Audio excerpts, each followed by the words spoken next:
যেখানে নির্বাচিত প্রতিনিধিদের বসার কথা ছিল, সরকার সেখানে প্রশাসক, দলীয় প্রশাসক নিয়োগ করতেছেন।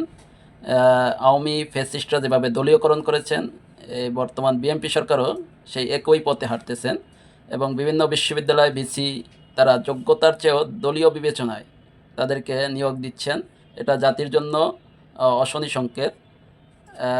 একজন বিশ্ববিদ্যালয়ের ভিসি তাকে শিক্ষাগত যোগ্যতার মানদণ্ডে উত্তীর্ণ হয়ে মেধার মানদণ্ডে তাকে ভিসি নিয়োগ দেওয়া উচিত ছিল, কিন্তু এখানে প্রাধান্য পেয়েছে দলীয় কাঠামোর বিবেচনায় ভিসি নিয়োগ দেওয়া হয়েছে।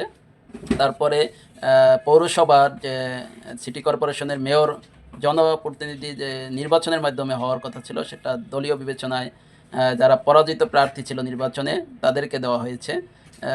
যেন তাদেরকে একটা পুরস্কার দেওয়া হচ্ছে দল থেকে, এটা জাতির জন্য কখনোই কাম্য নয়। তারপরে জেলা পরিষদের সেখানেও প্রশাসক নিয়োগ দিয়েছেন সরকার।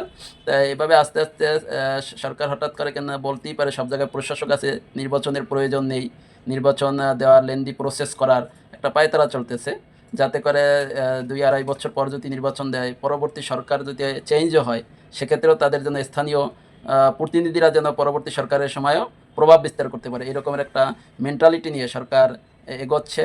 এটা কখনোই একটা রাষ্ট্রের জন্য কাম্য হতে পারে না। সরকারকে বলবো যত দ্রুত সম্ভব স্থানীয় নির্বাচন দিয়ে জন আকাঙ্ক্ষাকে স্যালুট দিয়ে জনপ্রতিনিধি নির্বাচিত যারা হবে তাদেরকে হাতে ক্ষমতা দেওয়ার জন্য। ধন্যবাদ সবাইকে। আসসালামু আলাইকুম।